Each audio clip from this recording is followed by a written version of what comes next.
افتتحنا العرض بوصول لوجان بول لمدينة ليون في فرنسا، وبدأ العرض والجمهور كان بيشتمه وبيصح عليه بطريقة مش معقولة. يعني بصراحة الجمهور الفرنسي كان حاجة توب التوب التوب، يعني بصراحة احسن جمهور فعلا بصراحة، يعني ما فيش احسن من كده بصراحة. جمهور عظيم بكل معنى الكلمة حرفيا. المهم دخل لوجان بول ومسك المايك وقال جون سينا قال انه طفيلي. طب انتوا كمان باين عليكم شايفين انه طفيلي صح؟ مش عارف بقى فرنساويه لو فاهمين انا بقول ايه، بس انا هفضل اتكلم بالانجليزي عشان انا امريكي. بصوا انتوا مش مشكلتكم معايا ولا مع لوجان بول، مشكلتكم انكم بتخافوا من التغيير. انا مش طفيلي، بالعكس يا حبايبي، انا العكس خالص، انا واحد جاي يقلب الدنيا. والجمهور بدأ يشتم بصوت عالي جدا، والصوت اتشفر في البث ومش عارفين نسمع هو بيقول ايه. ولوجان قال انا اللي بغير اللعبه. بعدها الجمهور قال له يعني يوساك انت وسخ، انت زفت، حاجه زي كده يعني. بس دي طبعا الفاظ ادبيه يعني شويه. ما تقصدوش كده، ما تقصدوش كده، اهدى شويه. اللي انتوا بتقولوه بيتقطع من التلفزيون من البث. انا بقول لكم بس انا مش طفيلي، انا بغير اللعبه. انا جيت هنا مخصوص عشان اهز اساس الشركه دي. وبعد ما مضيت مع الدبليو حصل ايه؟ اسمعوا الحقائق. انا حطيت الدبليو على نتفليكس بصفقه ب5 مليار دولار. بوم، جبت لهم شبكه سبين 1.6 مليار دولار. بوم. القيمه اللي بقدمها للشركه دي محدش يقدر يحسبها، بس تقريبا حوالي 6 مليار فاصل 6 مليون دولار. بوم. ما الله يخرب بيتك، انت كده بتخلينا ادعي عليك اكتر يا اسطى. من 6 ثواني ل6 مليار، مش وحش. وعلى فكره شكرا يا تيك او. والجمهور لسه بيشتمه ويقول له يلا يا زباله.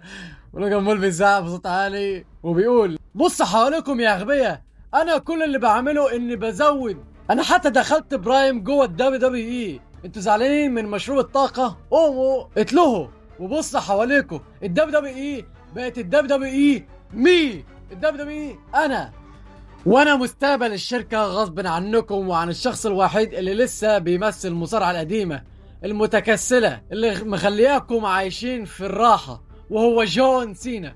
واللي على فكره الاسبوع اللي فات قال لي لازم اكون في احسن مستوى في باريس.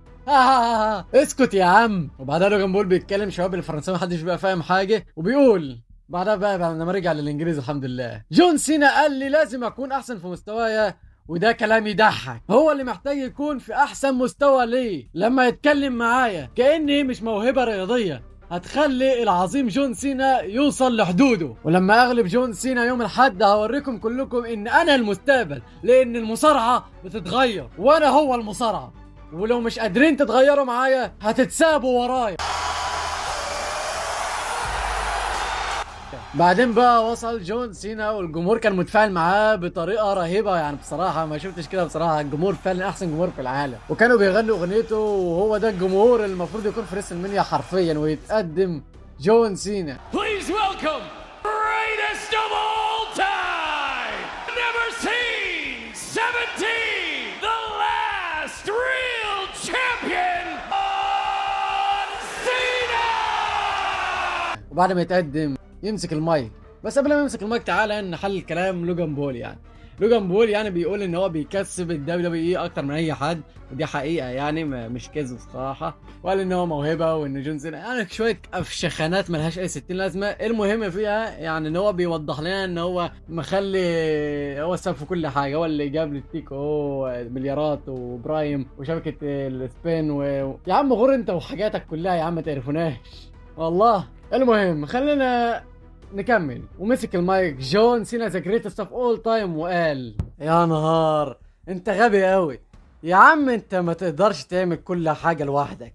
من غير جمهور مفيش عرض اصلا، هما مش هيتسابوا ورا. لا يا معلم، دول اللي بيحددوا السرعه، احنا هنا عشان نديهم وقت حلو وخلاص.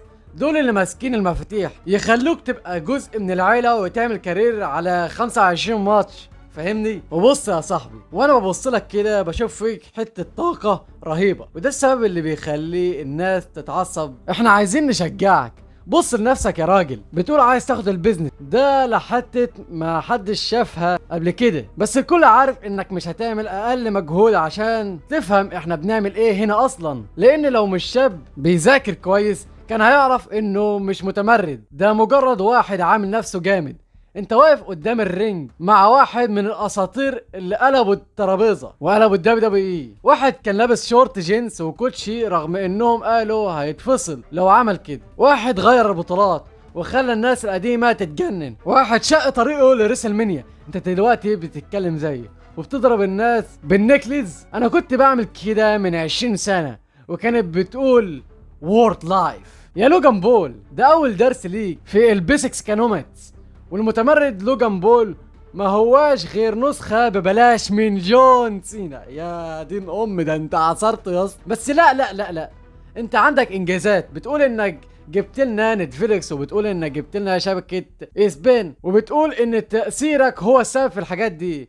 بتقول انك اللي شايلنا لحد ما وصلنا هنا، بس تأثيرك مش زي زمان واحنا كلنا عارفين ده. مش عارف شفت ولا لأ، بس امبارح شفت قائمة افضل 25 انفلونسر في العالم. صحابك كانوا موجودين. دروكسي عامل ايه يا دروكسي؟ يوسو سبيد كان موجود. كاتسانت كان موجود.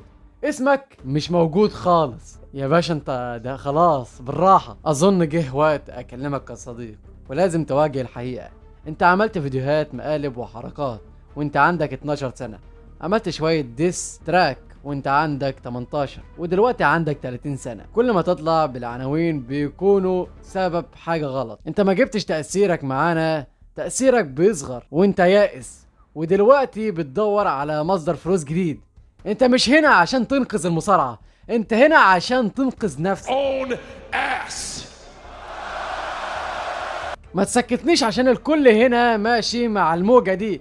الناس دي مش خايفة من التغيير يا صاحبي، دول بس شايفين التمثيل. يا دين امي. بعدها الجمهور قال لك احنا القوة، قعدوا يهتفوا باحنا القوة، ودي كانت حاجة جامدة جدا يعني. انا مش متعلم جامد في الكلام، بس انا مش غبي يا صاحبي. انا حقيقي حاجة انت مش شايفها، انت مجرد تمثيلية. ولحد ما تكون حقيقي وتدي لنفسك البيزنس ده، الناس هيفضلوا شايفينك تمثيلية. الناس شايفة الكذبة وكلهم قرفانين منك عشان بنديك فرصة ورا فرصة ورا فرصة وانت ما بتديش اي احترام. ريسبكت. اللي بيحصل دلوقتي ده لحظة تعليمية هوريها لك، هوريك يعني ايه الاحترام في عيلتنا. خليك واقف مكانك. فين اخويا؟ اهو هناك. اسمعني ركز انت يا غبي. ده مهم. الريسبكت، الاحترام. النجاح في عيلتنا انك لو عندك يوم وحش وطلعت كلام يجرح حد، هو يعرف انك بس متضايق وهيعديها عشان كله حب وكله تمام.